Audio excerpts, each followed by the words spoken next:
Bienvenue à ce numéro du Journal des Journaux paru du 25 novembre au 1er décembre 2024. Un numéro que nous entamons avec la crise diplomatique entre l'Union européenne et le Niger. À cet effet, le Niger expulse l'ambassadeur européen, titre à sa une hebdomadaire Écho du Monde, qui nous apprend que le gouvernement est parvenu à la conclusion que la collaboration avec l'ambassadeur de l'Union européenne, Salvador Pinto da Franca, n'est plus possible et a par conséquent demandé officiellement son rappel et remplacement. Ainsi, il lui a été demandé de quitter le Niger, quitte à son institution de procéder à son remplacement. Pourtant, dans un précédent communiqué venant de l'Union européenne, l'on nous faisait croire que l'initiative venait de l'organisme européen, comme on pouvait le lire dans sa correspondance rendue publique le 23 novembre dernier, constate le journal qui poursuit en nous apprenant le nœud de cette crise. L'Union européenne avait mis à la disposition des populations nigériennes victimes des graves inondations survenues au Niger cette année une aide de la bagatelle somme de 1 300 000 €. L'ambassadeur de l'Union européenne, comme à leur habitude, a procédé au dispatching de la dite somme selon les ONG occidentales siégeant ou ayant des bureaux secondaires à Niamey pour rentrer en contact avec le Niger profond et s'exécuter à remplir la tâche selon l'agenda de l'Union européenne. Un mode opératoire que le gouvernement du Niger, à travers son ministère de l'Intérieur, a catégoriquement refusé, vu le contexte sécuritaire dont les forces armées nationales tentent de maîtriser les tenants et aboutissants d'après Écho du Monde. Renvoi de l'ambassadeur de l'Union européenne, la France se cache derrière l'Union européenne pour salir le Niger, titre dans sa rubrique géopolitique l'hebdomadaire L'éclosion. Pour qui profiter de l'aide dite humanitaire pour foutre le désordre n'est plus acceptable avec le CNSP. Le général Abdourahmane Tchani ne badine avec aucun partenaire. Il est clair que les agissements de la France derrière le bouclier de l'Union européenne ne fait l'ombre d'aucun doute. En réalité, la France et l'Union européenne au Niger, selon le journal qui renchérit, on a l'impression qu'elle est la voix prépondérante dans nos relations bilatérales avec l'Union européenne. Le message de nos autorités est très clair. On doit savoir ce que vous faites chez nous et comment vous le faites, conclut l'éclosion. 15 décembre 2025 à Abuja, un sommet pour sceller le divorce entre la CEDEAO et l'AES. S'interroge à la une de sa parution en date du 28 novembre le quotidien privé L'Enquêteur, qui nous apprend que les chefs d'État de l'organisation régionale se réuniront le 15 décembre à Abuja. Principal enjeu de ce sommet, entériner le retrait du Mali, du Burkina Faso et du Niger. La question du maintien du passeport CEDEAO accordé aux ressortissants du Burkina Faso, du Mali et du Niger est également sur la table. À ce jour, aucun État membre ouest-africain ne souhaite exiger de visa pour les citoyens de l'AES. Et une fois que les trois pays auront officiellement quitté l'organisation, nous apprend davantage l'enquêteur qui conclut. Parmi les questions toujours en suspense, figure celle de l'avenir des fonctionnaires maliens, nigériens et burkinabés actuellement en poste au sein de la CEDEAO, ainsi que celle des bâtiments de l'organisation à Bamako et à Ouagadougou. Transition politique au sein de l'AES, ce n'est pas un débat, s'exclame l'hebdomadaire L'Actualité, pour qui ce n'est donc pas une course ou une question de respect des textes constitutionnels en vigueur, c'est plutôt une question d'évoluer afin de ne plus revenir à la case de départ comme cela se faisait habituellement. C'est justement pour éviter de retourner à la case de départ qu'il faut donner du temps aux militaires de mettre en œuvre leur plan. C'est justement ce qu'a compris le peuple burkinabé en donnant la chance à leur chef d'État, le capitaine Ibrahim Traoré, de prolonger son mandat selon l'hebdomadaire pour qui, en somme, nous invitons en général les peuples de l'AES et en particulier ceux du Niger à ne surtout pas se laisser distraire, autrement dit, de ne pas bousculer les dirigeants actuels, mais plutôt de faire corps et âme avec eux, car ils en ont tant besoin. La durée de la transition ne doit pas faire l'objet d'un débat, et que c'est plutôt où nous allons qui doit nous préoccuper selon l'actualité. Espace AES vers l'harmonisation des documents de voyage et d'identité, titre dans sa rubrique Nation Niger Inter Hebdo, qui nous apprend que le Burkina Faso, le Mali et le Niger, les pays qui composent l'Alliance des États du Sahel AES, sont sur la voie de l'harmonisation de leurs documents de voyage et d'identité. L'objectif étant d'assurer et de garantir une libre circulation des personnes et des biens dans l'espace de la Confédération selon Niger Inter Hebdo qui conclut. Selon le ministre nigérien Mohamed Toumba, les documents de voyage et d'identité harmonisés seront soumis à l'appréciation des chefs d'État pour leur approbation. Scandale des marchés publics au ministère de l'Intérieur publié sur les réseaux sociaux, des portables des agents saisis pour vérification. S'interroge l'hebdomadaire Le Monde d'aujourd'hui. D'après qui, selon des sources dignes de foi, les smartphones des agents du ministère de l'Intérieur auraient été saisis et envoyés aux services compétents de la police pour procéder à des vérifications sur ces portables dans le but de découvrir à partir de quels de ces appareils téléphoniques les données avaient fuité pour atterrir entre les mains de Hamid Ngadé.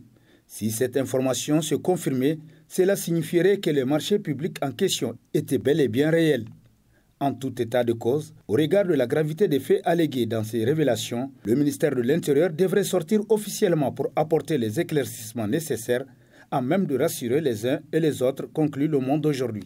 Nomination du directeur général de l'ANRP, un cas manifeste de conflit d'intérêts, s'exclame l'hebdomadaire L'Autre Républicain. Pour qui la récente nomination de Dr Abdoulaye Gambo Mustafa en tant que directeur général de l'Agence nigérienne de réglementation pharmaceutique ANRP s'inscrit dans la logique de conflit d'intérêts. En effet, Dr Gambo est également propriétaire d'une officine privée, ce qui enfreint les dispositions réglementaires pharmaceutiques en vigueur au Niger, selon le journal qui poursuit. Par ailleurs, il cumule également le poste de chef de département à la faculté de pharmacie de l'université Abdou Moumouni de Niamey. Dans ce contexte de panique générale, les pharmaciens ne demandent que le respect de l'article 44 et des principes de non-conflit d'intérêts pour protéger la crédibilité, l'impartialité de l'ANRP et garantir une régulation équitable et transparente des officines au Niger, conclut L'Autre Républicain. Transition marché public, le CNSP doit éviter de tomber dans la compromission, titre entre autres à sa une l'hebdomadaire Le Courrier. Pour qui, aujourd'hui, quand on écoute les réseaux sociaux, les fadas, les discussions dans les bureaux, les marchés et les rues, l'on peut entendre des malaises gruis. On commence à croire qu'on se serait trompé de soutien. Or, les Nigériens n'avaient pas soutenu pour en arriver là, c'est-à-dire sur des rivages vers lesquels la transition est en train de les conduire. Il n'y a donc pas de malice, où on joue pile ou on joue face. La transition peut faire son choix pour l'histoire. Mais ça bavarde beaucoup dans le pays, conclut Le Courrier. Campagne de presse contre les membres du gouvernement, le clan PNDS d'Issifou Mahamadou cherche-t-il à déstabiliser la transition ?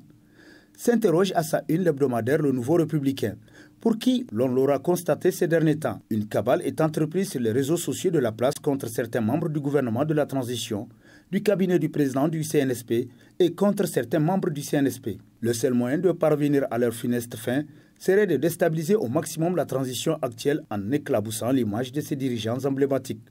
Visiblement, ce scénario semble se dessiner au regard de ce à quoi l'on assiste ces jours-ci, conclut Le Nouveau Républicain. Imminence de la tenue des assises nationales, la société civile et les partis politiques sur le banc de touche, titre à sa une l'hebdomadaire La Roue de l'Histoire Info, qui nous apprend que selon les informations qui filtrent à propos de ces assises, les partis politiques et la société civile ne feront pas partie de la grande rencontre.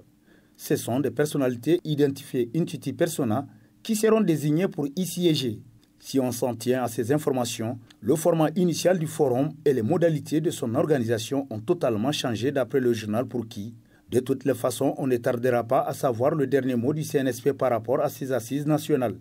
Ce qui est sûr, elles sont fortement attendues par l'ensemble des Nigériens, conclut La Roue de l'Histoire Info. Lancement de la grande irrigation Sagia-Amon, un pas vers la souveraineté alimentaire au Niger, titre à sa une l'hebdomadaire Niger Times, qui nous apprend que la région de Niamey dispose actuellement de 11 865 hectares en terres irrigables, une réalisation datant de 2014. Dans cette optique, il est prévu la réhabilitation de 320 hectares sur 4 périmètres irrigués publics, Goudel, Lamordé, Kirkisoy et Sagia-Amon. Le ministre a instruit le directeur général de l'ONAHA pour veiller à une gestion optimale et une organisation efficace du personnel impliqué dans ce projet crucial. Il a également insisté sur l'importance d'un dispositif rigoureux pour contrôler et surveiller les travaux afin d'assurer leur qualité.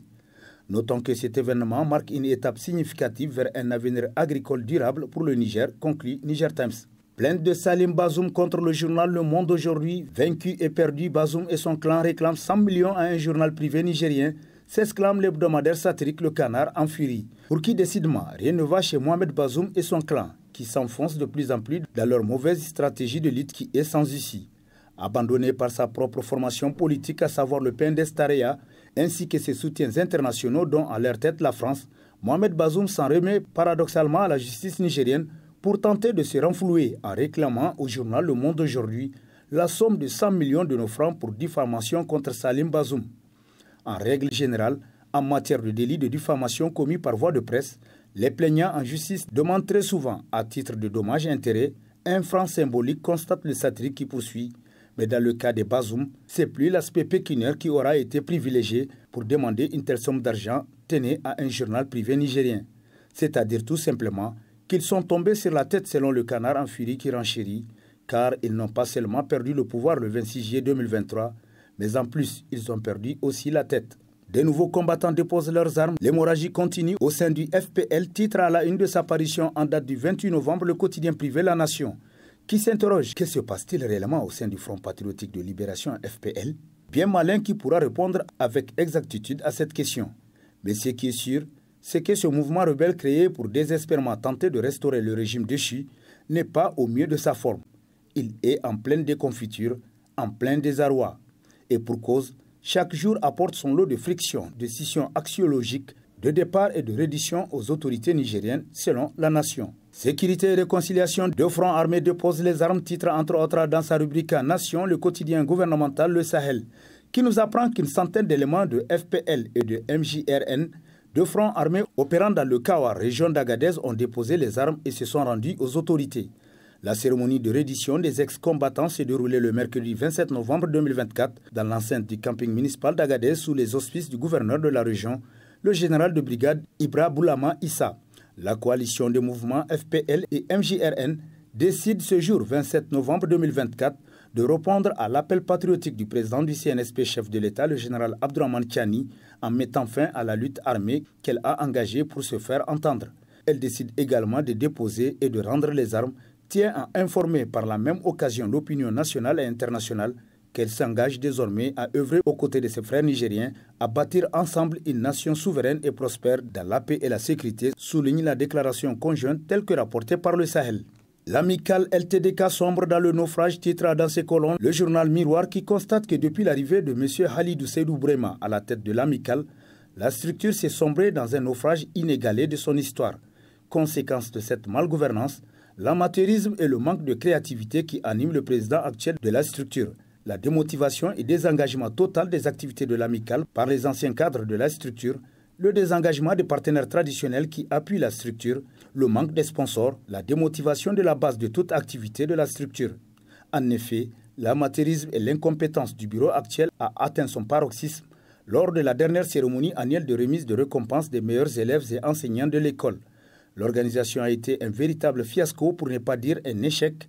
L'ambiance était très morose. La plupart des cadres de l'amicale ont boudé la cérémonie au grand désenchantement de quelques élèves bleus qui ont pris part à cette édition pour assouvir leur curiosité selon le Miroir. Rassemblement des associations islamiques pour le développement et l'appel relance des activités pour la souveraineté et la cohésion sociale, titre dans ses colonnes le bimensuel L'Étincelle, qui nous apprend que le rassemblement des associations islamiques pour le développement et l'appel est dans la marche de la refondation de l'État.